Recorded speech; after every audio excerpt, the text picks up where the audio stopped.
Hey, everyone out there, thank you so much for tuning in to another Addicted Fishing podcast. Excited for this one. As always, it seems like anytime I jump into one of these, it always feels like it's been forever since we've done one, because I think it has. Because you bail out and you totally flake out on doing these podcasts. So anybody listening, everybody message Marlin personally and say, hey, bro, what the heck? I have been slacking big time slacking. But before we get things going, guys, we want to give a huge shout out to all of our sponsors, all the sponsors of Addicted that help make everything possible. Shout out to all of them, and thanks to all of them. You guys know who you are out there. I know a bunch of you guys listen to it, so I'm not going to try to name them all because I'll forget some people. Good luck. Yeah, shout out to all those supporters. And we got a couple of announcements, guys. We are going to be this year for the first time ever at the Sacramento Sportsman Show, the ISE, International Sportsman Expo. I'm really excited about that.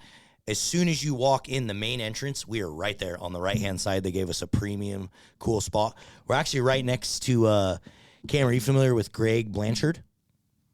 Yeah, he's a kayak bass fisherman, really good. Big-time bass guy, yeah. He's got a booth right next to us. I've watched a lot of his stuff. He's got a booth, it's like us, him, and then bam. Oh, tell him I'm a big fan. Yeah, he's got some cool stuff. So we're going to be out there, guys. Sacramento, excited to see you guys. It's the first time we've ever been out there. We'll have a ton of new merch, ton of new everything.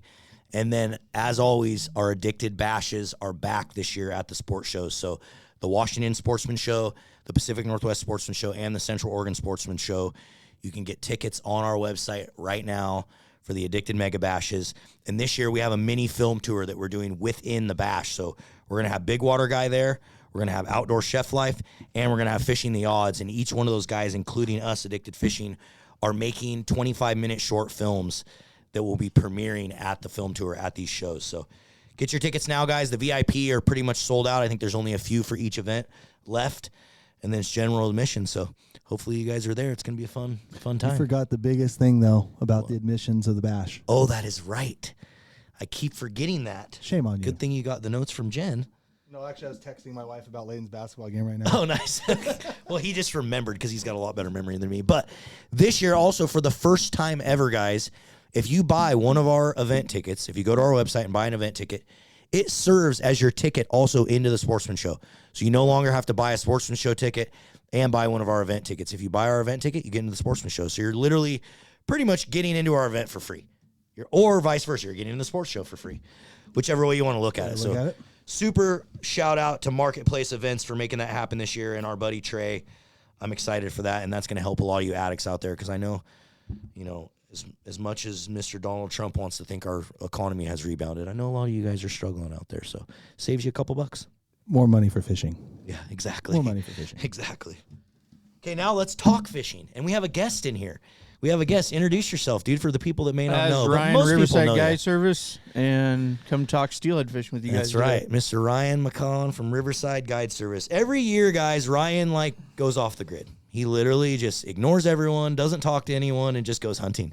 And I admire it. I admire it a lot. I was just going to say, and you want to be right behind him. And I someday are hopefully going to be right behind him. But yeah, I'm actually going to fish a little bit longer this next year. Nice. That'll be good. I got some other stuff dialed in. I don't need to hunt as long. Yeah.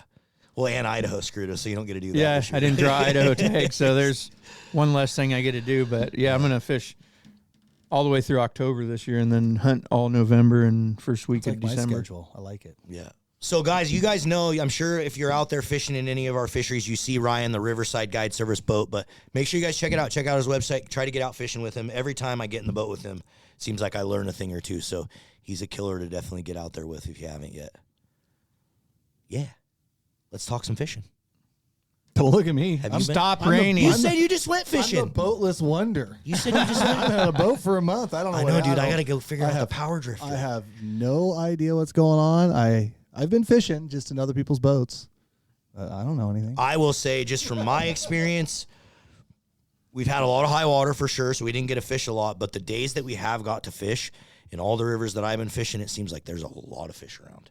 Yeah, it definitely seems like there's more fish around this year than last year, I would say. And every time the water comes back in, it shows a lot of promise. And then Yep. I was really hoping the next couple of days were good on some systems, but this last 2 days just dumped rain and rivers are coming up. But I think by probably this weekend, it looks like it's going to be dropping in and everything will be good. The thing is, definitely Monday. Yeah, this dumpage though is like the first time in the season. Like, 'cause, I mean, have you been following what's been going on, like Timberline and Mount Hood Meadows and stuff, they've been closed. Yeah. Yeah, No snow. Like no snow. Like no They're getting snow. hammered now. And this is like all these fronts we've had, snow level 7,000, 9,000 feet. And this is like just now today, like the snow level finally got to 2,500. Once it'll lock up a bunch of that rain. Hopefully it'll stop some of that water. Yeah, every freaking raindrop that's hit St. Helens or the Cascade Range just falls right into the river. Yeah. And it's like, it's not doing us any good. And honestly, it's not going to be really good for our kind of late spring. Even in Idaho, those guys that are fishing in Idaho, they've never seen it. It'll snow. It snowed 6 inches yesterday, turned to rain last night, blew the river out today. I mean, it's global warming. So like it's just global warming. yeah. So, I mean, granted, the lowest snowpack on Mount Hood, I think they had the statistic at the time was 1977, but it's global warming. It'll be Snowmageddon January, exactly. or Oh, February, please March. don't. Please just snow. Stay away through the sport shows this year, please. Oh, that's right. Yeah. I really need you to. I know. I need to be able to get over to the pass Yeah. for after the sportsman show. I don't care about the sportsman. Yeah, true. Yeah, you got to go fishing down there. Fishing. Got to go fishing for some No, green things. but you're right though. I do think that like looking at some of the hatchery escapement reports and stuff compared to last year at this time are way better. Like Probably a three little- times as many fish. Now they are scooting right up through. Exactly. So it's hard to say, Yeah. is there more in the system or are they just flying through because there's so much water? They're here. Yeah. So I know one day, just like you said, like when the river was really high, we fished a river this weekend on Sunday, and it was high. But we hooked 4, and you could just tell, okay, there's some fish around, and it dropped into shape the next day, and I don't even know how many we hooked. We literally lost count. Yeah. There's So there is a lot of fish around. and I think our water temps are up, so that's going to make those fish pull in. You know, sometimes when it gets really cold, Yep. you just get these little trickles. Where right now everything's been so warm that if there's fish around, they're flying into the river. Yeah, like They're Cam not- said, we barely probably- had any freezing. I mean, Yeah, we've they're probably yeah. biting too. Yeah, I'm way more bitey. Yeah.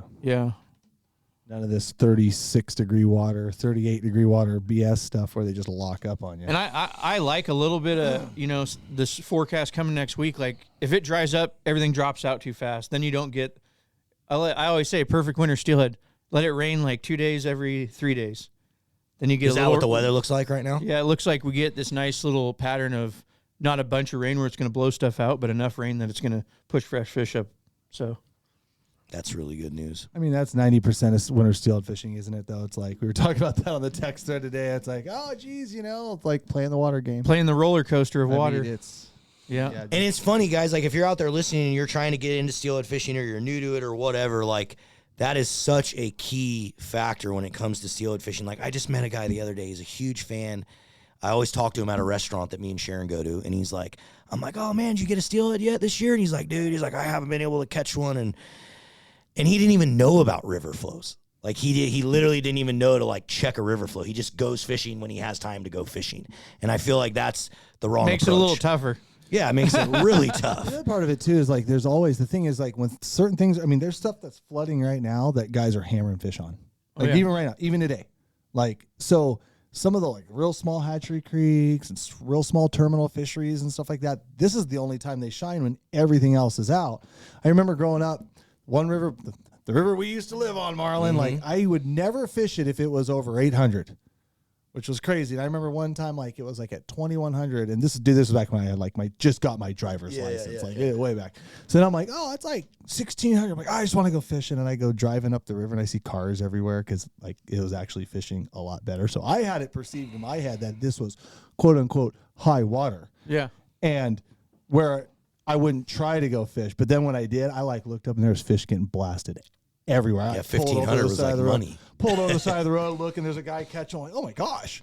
Like this is crazy. I've always said, you guys, And- if you wait till the water's perfect, you miss 2 or 3 of the best days. Well, true. And now, like it's funny because all you guys cry and bitch about the rain. I want more. Bring it on. More rain. I was literally disappointed. One of my favorite rivers was dropping today. Yeah. Like I mean, There's definitely zones so out there for it's guys not, they don't disappear. I don't want it to rain until March 15th. Just dry the whole rest of the season. That would be ideal for me. Hell no. Dude, all the fish just stack. They just stack. They just pile up. They stack in high water too, just in other areas. Yeah, true. And guess what? The best part about fishing high water is What's that? you know where the fish are going to be. they're around and nobody else is. Yeah, true. Well, that's what I like I about talk about low my water too, story. because everyone is afraid of low water too. There's only like 2 spots. I like high water because I can float down the river and go right behind that rock, right behind that tree. Yeah. Not, Oh, they could be anywhere in that stretch.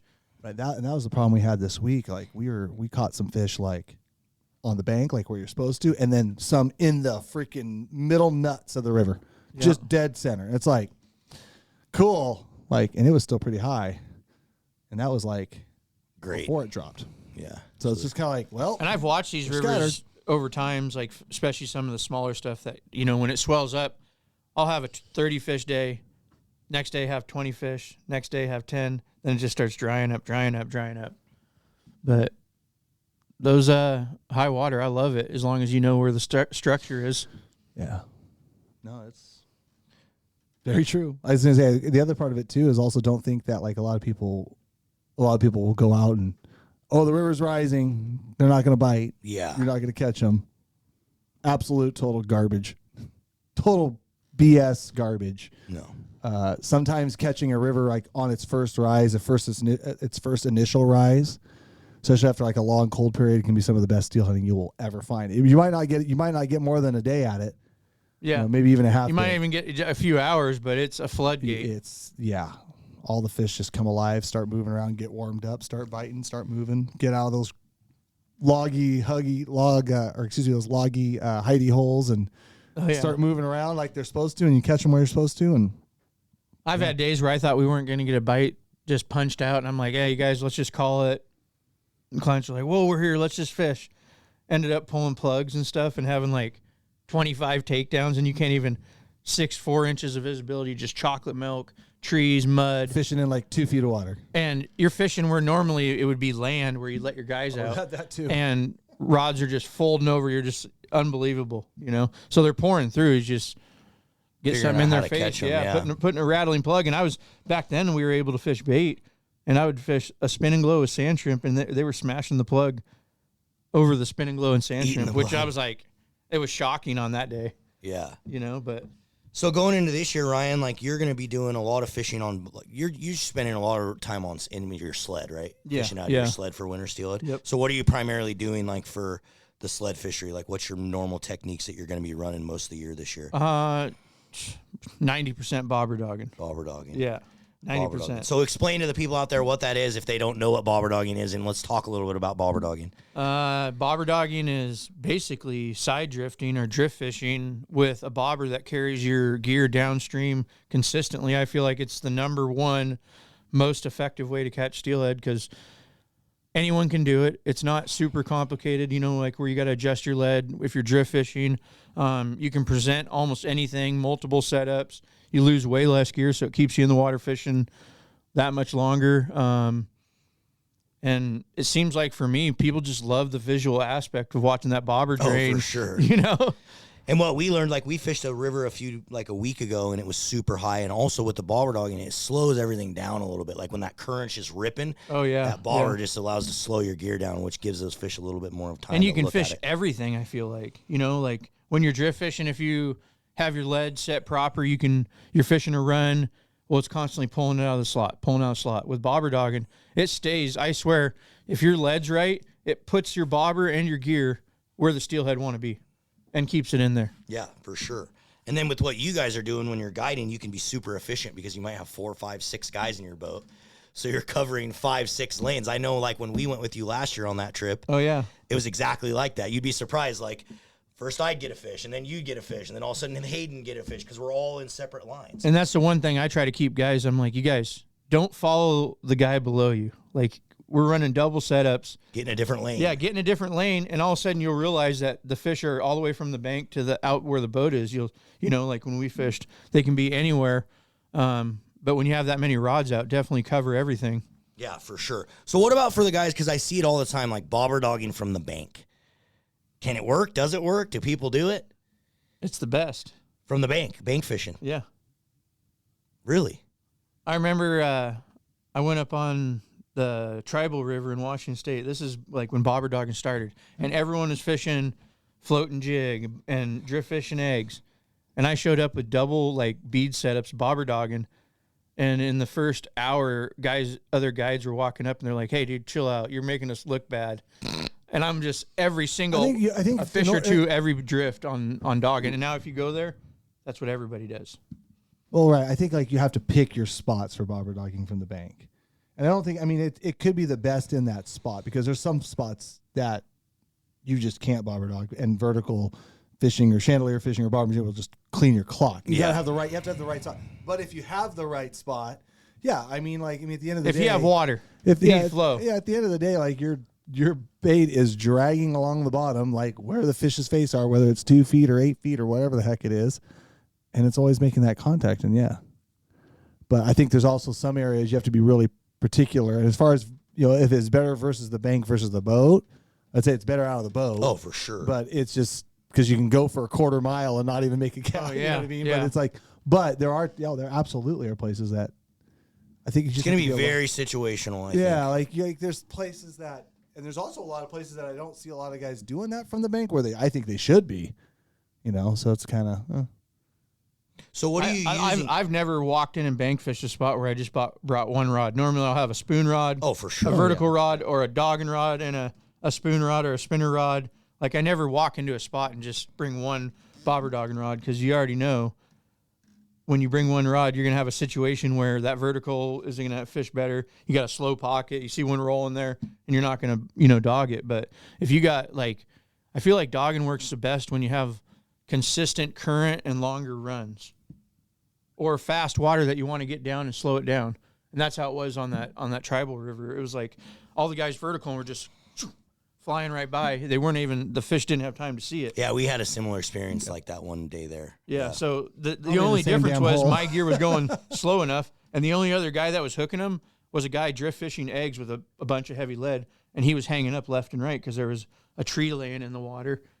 And instead of being able to bobber dog right down the edge of it, he would swing right into it. You know what I mean? For sure. So when you're bobber dogging, because when I went with you, I feel like it was like bait, beads, and a little bit of worms sometimes. But is that primarily you're going to fish bait, beads, eggs, beads, always from bobber dogging, or yarnies, I guess? Oh, yeah. I feel like yarnies are so, when we first started, that's what everyone used was yarnies. Now I rarely see they still work really good. I feel like I rarely see them now, though. It seems like beads have just gotten to I bet if the rivers keep going the way they're going this year, you're going to see a lot more of them this year. Yeah. They're the just higher flows. Yeah, they're just bright and big and vibrant, and you don't have any kind of that translucent trying to be kind of, finessey with beads like some people can be. Yeah, and I know it's some funny. situations call for. So you're just going to see big and bright and obnoxious. It's funny you say that because when I started bobber dogging, I would run a yarnie behind a bead because I didn't know. Back then we didn't know any different, and I was fishing yarnie so much all the time we were side drifting. So all of a sudden I'm just starting to do that, hook and fish. Well, guess what I don't do anymore? That setup. I'm always like, double bead setup, or It's funny when we first started. I remember it was yarny bead. Yeah, yarny bead, and the yarn had a bit of eggs on it, and then you had a bead. Yeah, you did that, and the idea was that the yarny was just a bigger profile that grabbed more water, and so when the weight hit, that yarny would aid in just getting your shit tight and flowing it downstream. Whatever happened to the Easy Egg? I heard that company might not be in business anymore, but that's because there's 9 million bait. Now there's 9 million Easy eggs. You talking the little Jensen egg? They're called Easy Eggs, and they come in a string. Yeah, but that's what we sell. We have them. That's because 9 million freaking guys are making soft plastics now. Yeah, they're tiny. They're like a 6 millimeter. Ours are 7 mil. Yep. Yeah.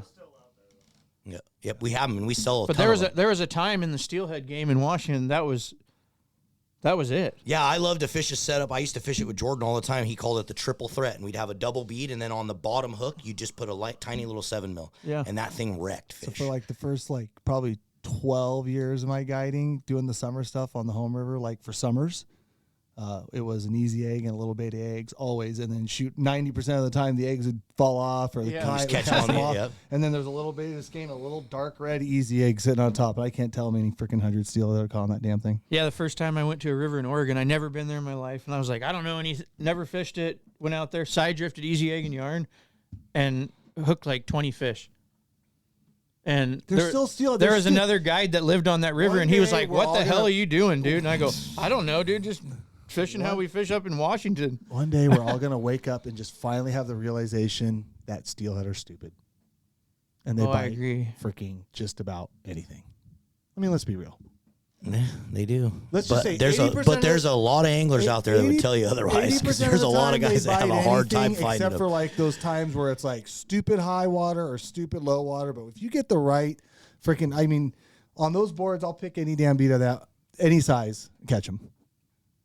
6-inch worm, 2-inch worm. We always said if salmon bit like steelhead, we'd catch way more because the numbers are, you know what I mean? Steelhead's just a biting, eating machine.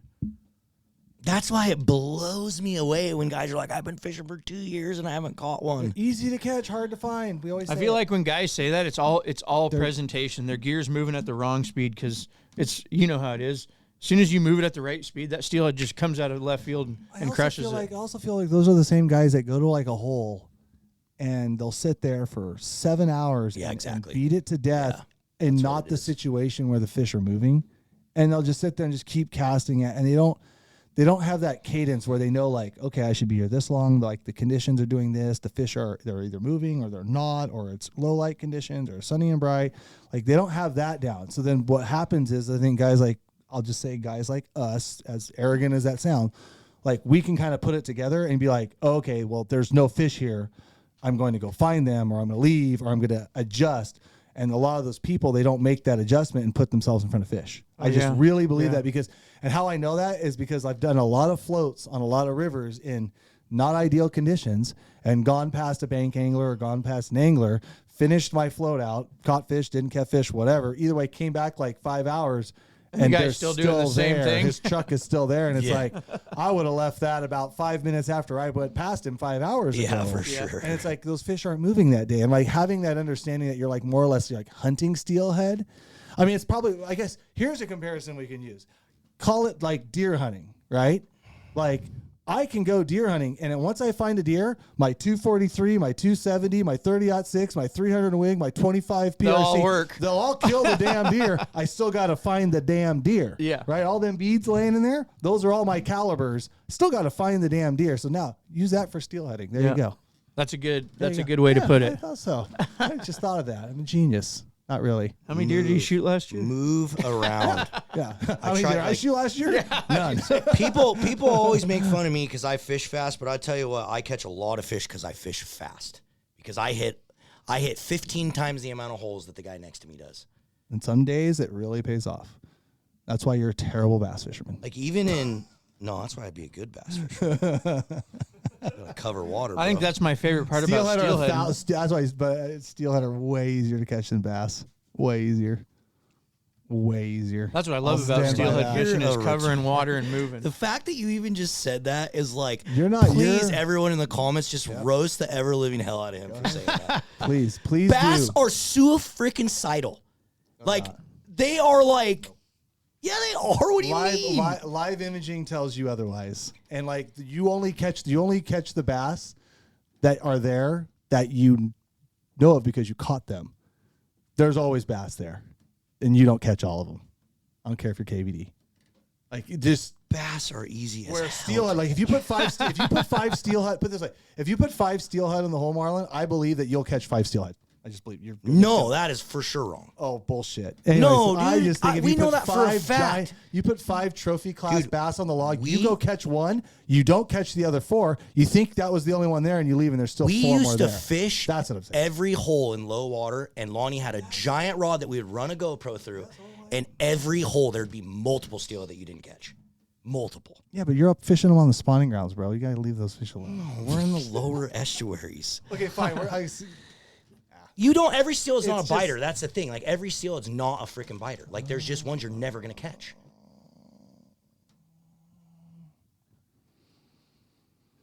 Bro, you can't even, like, say that. Bass are so easy to catch. No, they're not, because you only know of the ones that you caught. You don't know the other ones that are still down there. So move and go somewhere else, and you'll catch another one in a different spot. That's what I'm saying. You left the other 30 there. Yeah, because they weren't good. They weren't biters, just like you do with steelhead. You leave the biters. Did they not bite your shit? Are you not that good? You're not on every species. You're not going to catch every fish on any species on Earth. I feel like I'm going to go neutral on this. I'm going to say bass and steelhead are both very good biting fish. They are, and they both go stale at some point. 5 summer steelhead in the hole, or 100. Okay, now you're saying summers. Now we're I'm like just saying summers because summers are suicidal. But if you got 5 winter steelhead in the hole, or 100 A-run coho in the hole. That have been in the river for That's the stupidest comparison ever. If you, this is what you need. Here's what we need to. What would you rather have? If you had 5 Summertime largemouth sitting there. Okay. Post spawn in the heat. No, summertime, Oh, wait a like second. Hold freaking on, no. June, ready to That's eat. post spawn. Okay. Okay. Maybe they're not. Post spawn bass suck. Those are hard as hell to catch. You said June. I'm saying post spawn. Let's Okay, go. then we need to compare it to a steelhead that's harder to catch. I know. I've seen summer. This is what I think. I think in certain scenarios, bass are freaking the easiest fish on earth to catch. But a lot of times they get tough. They do get really, really tough. Case in point, like when they get big. When they get bigger and bigger and bigger, they're really, really hard. I said 5 trophy class fish on a log. You catch the one. But steelhead are the same. Like a lot of the older, like a lot of the bigger fish, like that's why you don't catch near They as many eat of them. freaking beads if you just throw them at them right. They all freaking do. Every last one of them. They're all freaking dumb. God, here we go. Wait, don't bass eat rubber frogs? They love them. Bass, you can catch a bass on a GoPro. I've seen someone do it. You can catch a bass on a freaking. You can catch a steelhead on a cigarette butt. Probably catch a bass on one too. No. How many times? Oh my God. I'm just saying, I just believe that, again, going back, I just think that if you put 5 good biting steelhead in the hole, you will catch them faster than you will like 5 trophy class bass. Not freaking. Well, how's that a comparison, Cameron? You said 5 really good biting steelhead compared to 5 really good biting bass. All steelhead are good biting. I believe that. No way. If they're not pressured, they will freaking eat anything. Summer run, especially. I've seen them when they get into big Summer packs. run will definitely like. Yeah, but I've seen them when they pack up 100 summer run. Like Because- they will not leave the pack. Yeah. So if they're so bitey, why aren't they just? They've been blasted by 100. I already know what you're talking about, and they've been blasted by 150. Well, I've boats also going to the seen top them- of But their that's the same thing with bass, right? Like you get you go to an unpressured pond that sees no pressure. You walk onto that pond, you can catch every bass in that freaking pond. head. Okay. Every bass. I will now give you that one.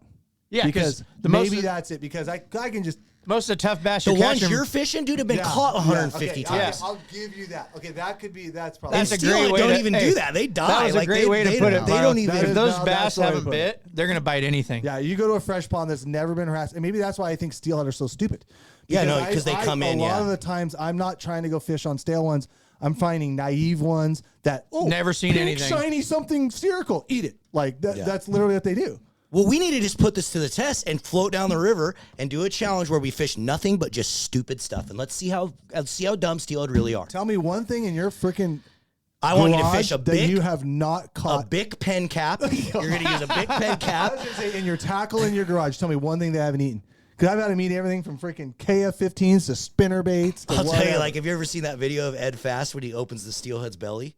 Oh yeah, there's like 15 different things. in Bro, there. there's like 20 beads. There's like rubber crawdads in there. There literally I was a caught cigarette butt steelhead. in there. You know where I caught it? It had chunks of. It looked like broken tackle box, gray plastic, clear plastic, all kinds of bright garbage. blue pen caps. And the biologist was there, and I go, "No way, this fish ate this coming up the river." He says, "No, it's the garbage floating around the ocean." Just I remember swimming through, munching on it. Distinctly fishing what we used to call steelhead heaven on those summers, and caught one with a blue pen cap in its belly. Yeah. Blue pen cap. I personally, validating Cameron's argument, even though I don't want to, I literally watched Lonnie catch a summer steelhead on a cigarette butt. There you go. well, that's what everyone says your on whole a life is cigarette you butt. can catch a trout Catch a on a trophy. cigarette butt. Catch Huh? I watched him do it. He drifted it right in. That thing came right out of the pack of 3 steelhead and freaking ate it in super clear water. It was crazy. And it was just a piece of foam. Catch That's why. a trophy bass on a cigarette butt. It'd be pretty tough. It wasn't a trophy steelhead, though. It was like an 8-pound hatchery fish. Catch an 8-pound bass on the steelhead. That's a trophy. The problem with an 8-pound bass, and why I actually am in love with fish like that, and I've been trying to talk you into doing more of that, but you don't want to, you don't catch very many of them, is they're hard to catch. They're hard to like catch. you could go 2 weeks to catch one 8-9-pound trophy bass. Okay, I think you got to go to Texas Is it on easier to private catch ponds, a right? 15-pound steelhead? What do you think is easier? Steelhead all day long. 15-pound steelhead or 8-pound A bass? 15-pound steelhead. Not even a 20-pound question. steelhead, 8-pound bass? No, You've wait. probably caught more 20-pound steelhead. I have for sure. Yeah. Where are you talking about? And you've done a lot of bass fishing. Yeah, and I've caught some 8-pounders. Yeah, not even close to the amount of steelhead. Okay, there you go. Steelhead are stupid. If you go to the states that are loaded with big bass in warmer water, right, I bet wait you'd to catch read a the lot comments. Yeah, more. if we on went and this fished live where feed. Milliken's fishing, then maybe. Oh, yeah. Oh, yeah. Have you been? You probably haven't. John B's been doing a series where he's doing it's called the Hidden Water series, and he's been driving around Texas fishing like little hidden gems, and he's been getting some. Yeah, I'd love to go do that in January. How many caught a- 15-pound He just steelhead in are you his gonna episode catch in yesterday he just Texas? caught a 10-1-3. Cool.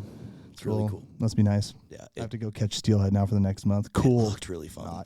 Looked really fun. This year we're going trophy bass fishing. We already are going. You already have the dates. We're going there during the spawn to what they call the bass factory. So if you don't go, it's on you. Cameron, after 3 months of trolling, you're going to be like, oh, I just want to go steelhead fishing. No, usually I don't even do that. No, he usually wants to go bass fishing. All right, everyone, we're wrapping this up here.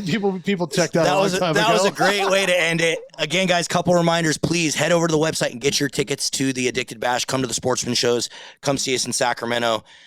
Book this man right here. Get out fishing with him. He's got a bunch of open seats, I'm sure, right? You got some seats open in the winter? Oh, yeah. So hit Ryan up, guys. Riverside Guide Service. Look him up on Google, Facebook, Instagram, all that stuff. I promise you, if you're an Addicted fan out there and you have not gone with Ryan, you can see him on our website. He's been an Addicted guide for a few years now. Go with him because you're going to learn a ton, and he's a blast to fish with, and I always catch a lot of fish. So, and it's coming right into the But no promise. We're not promising you're going to catch a lot of fish, but it is coming into prime time. Yeah.